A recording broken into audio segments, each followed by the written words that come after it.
All right, so today we're talking about emergency funds, surprise funds, whatever you want to call it. It's when irregular expenses come up, and these are times where, you know what, we haven't put those into our budget because it's something that we can't necessarily predict when it's going to happen. But there are funds set aside so that when life does happen, you've got that money and you're not putting it on a credit card and growing your debt. So these are not budgeting failures. So let me say that again. These are not budgeting failures because most of the time it's just stuff that we haven't necessarily planned for, but it's because we don't know when they're going to happen. Life is going to surprise us a lot. And so having these emergency funds is going to help protect our peace. It's going to help protect our bank accounts and also just give us that peace of mind, like I said, to just say, hey, you know what? Life is going to happen. These things are going to come. And when we're not dealing with the financial side of some of these things, some of these moments can be very stressful. And so adding a financial aspect to that just makes it even worse. So, but most emergencies aren't actually what we would call an emergency, but it's because we don't know when to predict them. They're just irregular. So it might be stuff like car repairs or, birthdays that come up. And I'm not saying like our own kids' birthdays, but sometimes, it's like a birthday party your child gets invited to. And then there's like school activities that come up, medical copays. If you have pets, that's a big one. I've heard a lot of stories lately about, expenses related to pets and making sure that they're well cared for.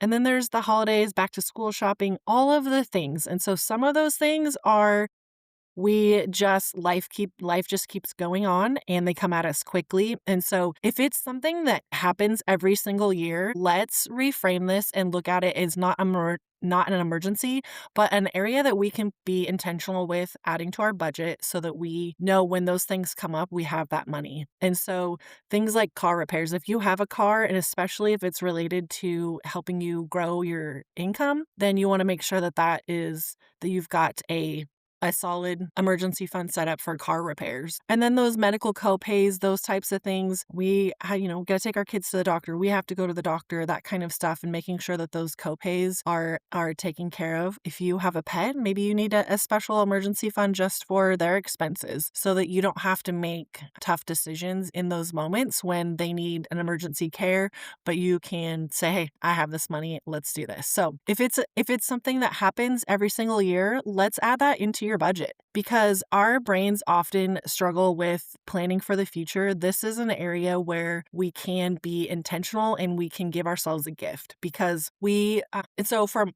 my family, we add that into our budget. I leave those categories in there, whether or not I'm adding money to that fund for the month so that I don't forget it. So for myself, if I don't see something, I'm going to forget that it's there. And so I add that in. So whether it's, maybe we don't have a doctor's appointment planned for that month, but I'm putting money away for a medical copay, then I've got that line item in my budget.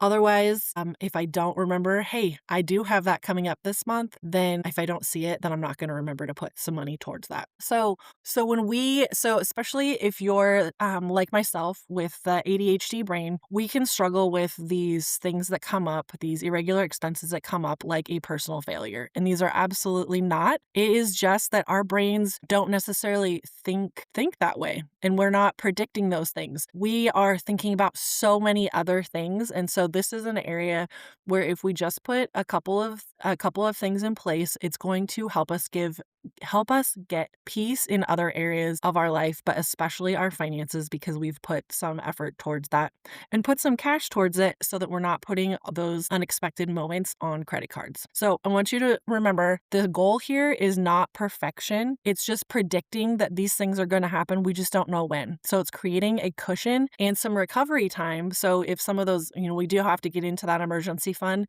then we've got some time to refill that so that when life happens again, we've got those funds available. So the other thing that is great about having an emergency fund is if you are struggling with credit card debt, this is going to help reduce your reliance on your credit card, which I'm a huge fan of. And in a future episode here, I'm going to share exactly why I don't have a credit card, but it's very specific and very intentional. But emergency funds is how our family lives without a credit card. So, our culture said like our credit cards are in case of emergencies and they are those safety nets. But when we have that can be a false safety net. So a lot of the families that I work with don't or use debt because not because they're irresponsible, but because there isn't any margin in their spending. And so that's where creating some margin is going to help you build that emergency fund to not rely on credit cards. So like I said, it builds some breathing room. It also makes the decision making process a little bit easier. It's going to give you space to make less rushed or panicked decisions.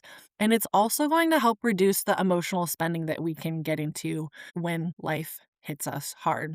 So, and I'll talk about this in the next episode, but sometimes when we don't have savings or an emergency fund set up, life can life us in more than once. So maybe you've got one unexpected expense, but then if you don't have some savings in it, that can become two and three, and though it starts to snowball in the direction that you don't want it to. And so then it can wreck your entire budget for the month.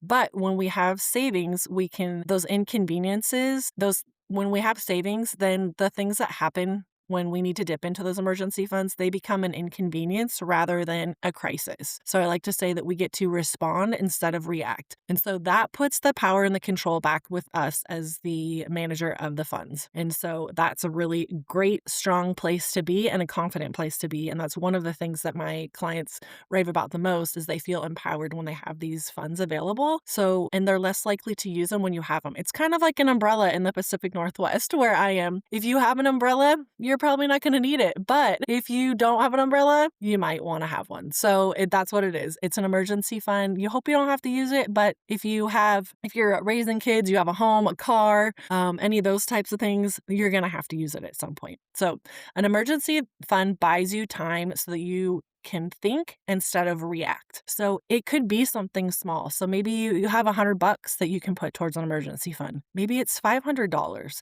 So those tiny buffers will interrupt those debt cycles that we can get into. So it doesn't have to be a lot. Now you'll hear a lot. I've said $1,000. It really, something is better than nothing. And $1,000 is kind of a spot so that if you think about the last big emergency that you had in your household, it usually was $1,000 or less. And so that way, if things happen, once or twice in the month, then you have that money available. All right.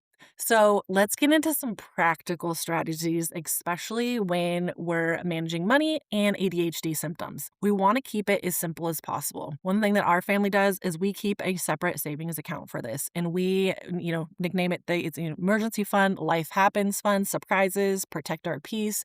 You can name it whatever you want. It's the when life happens fund, that kind of stuff. Name it whatever you want. But if you separate it from your regular checking account, this is going to, that separation, what it's for, but also you're going to be less likely to dip into it until it's more of an intentional act. Now, another thing that's really helpful is if you're growing this is making some tiny transfers that happen automatically. So maybe once a week, you're transferring $10 in there. Maybe it's $25 and you're just creating some consistency there because consistency will beat intensity. A little bit will help. Maybe you need to see it visually. For myself, this was really helpful. And so having a savings tracker to be able to see, all right, we're getting there. We're filling that thermometer. If you've seen those thermometer charts for like fundraisers and stuff like that, those are really helpful. And celebrate those mini milestones, not by going out and buying something, but just saying, hey, like maybe you share on social media. We do this a lot inside our coaching membership is that we celebrate these mini milestones that we have. We say, hey, I made it to my goal for my emergency fund. And it's a great way to celebrate, but also acknowledge the moment because we don't want those moments to go by because those are the little habits that grow into bigger things. Plan for irregular expenses on a monthly basis. So like myself, we've added sinking funds to our account, or we've added sinking funds to our monthly budget. So we have a regular car maintenance. We save for Christmas, holidays, my daughter's activities, those types of things. If you have any kind of annual subscriptions, those help. Anything that you aren't paying on a regular basis, but that comes around maybe on an annual basis. For example, like car tabs, that's another one.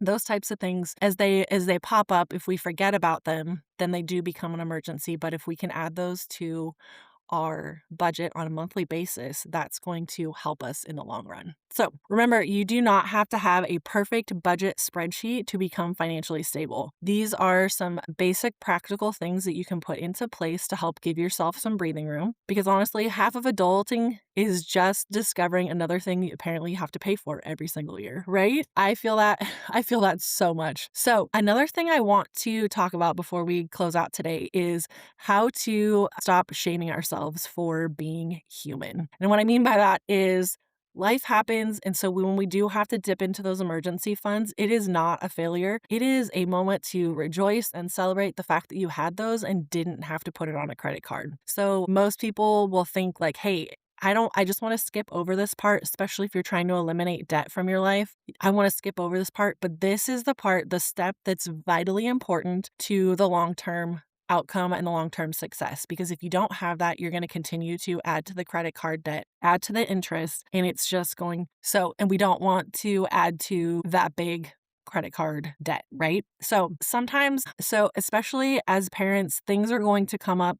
Life happens, something always does. And so having these funds are going to be your new safety net that you're going to use instead of using your credit card. And that is an amazing thing. That is a powerful thing. And that's also an empowering thing because building emergency funds it's not a bad thing. Having emergency savings, it's preparation with self-compassion. So financial peace does not come from controlling everything. It comes from being able to recover when life hits us and we can just react, or when it comes at us that we can just respond and say, hey, I've got the money, let's take care of this. Then we refill it as the days go on, and then we can move on with our lives onto doing other things that bring us more joy and time with the people that we love the most. So remember, you do not have to be perfect with money. You just need a system that will help you survive real life. And real life is where we are. So just to recap what we talked about today. So the most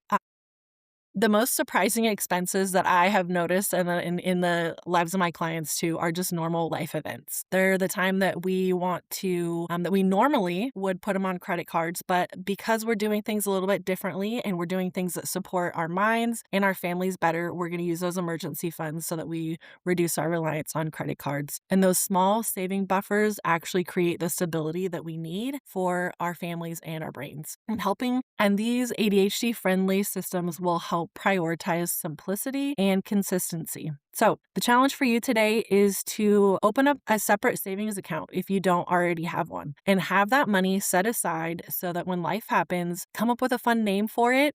And that's your challenge today. If you already have that set up, then my next challenge, or a bonus challenge, would be to transfer a little bit of money towards that account. So I hope that this was helpful for you today and that you are excited about building this emergency fund, because it really is a gift to your future self, because we're going to need it at some point, and having it is better than not having it. So if you are like, hey, I need some ideas, or I'm stuck in this area, why I can't seem to get some margin, I have opened up my calendar so you can book a free Borrow My Brain session. They're short power sessions, about 15 minutes, where I will help you solve a money problem that you're having, a money situation, help you overcome something that is keeping you stuck. Because the whole goal of this show and everything I do is so that you can take a forward step towards the goals that you have for your finances, so that you can show up for your family in a different way than you have before, and be able to reduce the amount of debt and financial burden in your life. So if that's something that you're interested in, make sure that you